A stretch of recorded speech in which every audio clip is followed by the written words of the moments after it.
자, 이번 영상의 주제는 정제된 단백질과 정제된 지방에 대해서입니다. 댓글로 다음과 같은 내용의 질문이 올라왔습니다. 롱가님, 궁금한 게 있습니다. 주로 다들 정제 탄수화물을 중심으로 이야기를 하는데 정제된 지방과 정제된 단백질은 괜찮은가요? 그리고 제로 콜라도 괜찮은 것인지 궁금해요. 이렇게 물어보셨는데 정제된 지방으로는 MCT 오일을 예로 드셨고, 정제된 단백질로는 단백질 파우더, 그러니까 우리가 흔히 말하는 보충제죠. 이걸 예로 드셨습니다. 질문이 정제된 지방과 단백질에 대한 것, 그리고 제로콜라에 대한 것 두 가지이기 때문에 영상 두 개에 걸쳐서 답변을 해드릴 거고요. 이번 영상에서는 정제된 지방과 단백질에 대해서 얘기를 좀 해보도록 하겠습니다. 자, 제가 앞에 만든 영상 중에 살찌는 이유라는 영상이 있습니다.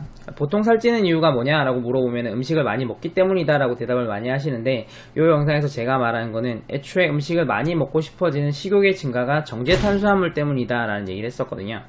정제 탄수화물을 먹게 되면 혈당 낙차라든지 에너지 변화 문제로 인해서 계속해서 식욕이 증가하고, 이렇게 증가된 식욕으로 많은 음식을 먹으면 결과적으로 비만이 된다는 얘기를 했었어요. 바꿔 말하면 이 정제 탄수화물 섭취를 줄여서 식욕의 증가를 없애면 불필요하게 많은 양의 음식을 먹지 않고, 따라서 비만이 되지 않는다는 거죠. 불필요하게 많은 음식을 먹지 않으니까 자연스럽게 다이어트 되는 거고요. 해당 영상의 내용이 궁금하신 분은 지금 오른쪽 위에 영상 링크가 나오고 있으니까 클릭해서 보시면 됩니다.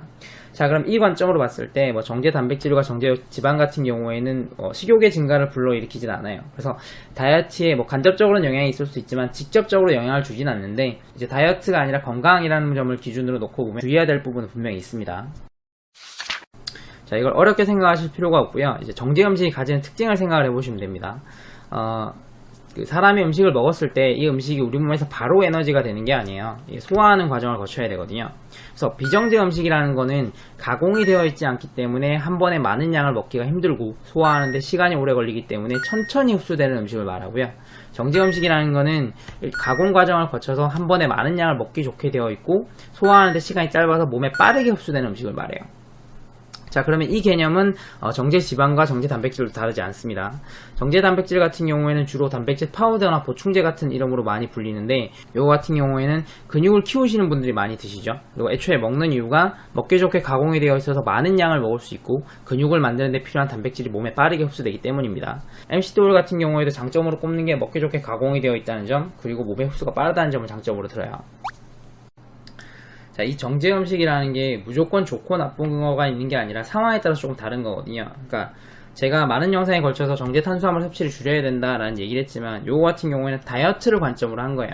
그러니까 정제 탄수화물로 인해서 몸에 빠른 속도로 너무 많은 에너지가 공급이 되는 것 때문에 비만이 문제가 일으킬 수 있다라고 얘기를 했지만, 반대로 이런 빠른 에너지 공급이 도움이 되는 상황이 있어요. 대표적인 예가 죽이죠.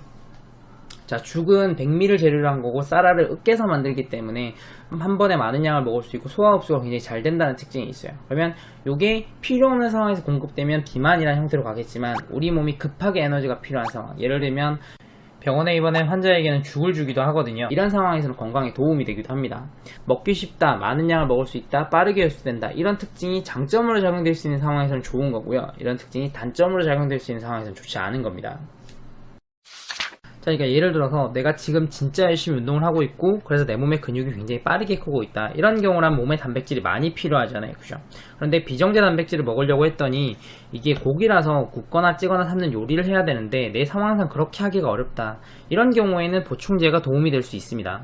자, 근데 운동을 하지 않으면서 보충제를 먹는다든지, 혹은 하고 있긴 한데 단백질은 많으면 많을수록 근육이 많이 생길 거야 라는 생각을 해서 너무 많은 양을 먹게 되면 거기서 건강에 이상이 온다는 거죠. 자, MCT 오일도 마찬가지입니다. 내 몸에 지방을 빠르게 흡수시킬 필요가 있는 상황이라면 도움이 될 수가 있어요. 근데 그렇지 않다고 하면 너무 많은 지방으로 인해서 지방 부작용이 생길 수 있습니다. 그러니까 내가 처한 상황에 맞춰서 선택적으로 사용하시는 게 좋아요. 덜 싸죠? 자, 그러면 지금 오른쪽 위에 다음 영상 링크가 나오고 있을 텐데, 이번 영상에서는 두 번째 질문인 제로콜라에 대해서 얘기를 해보도록 하겠습니다.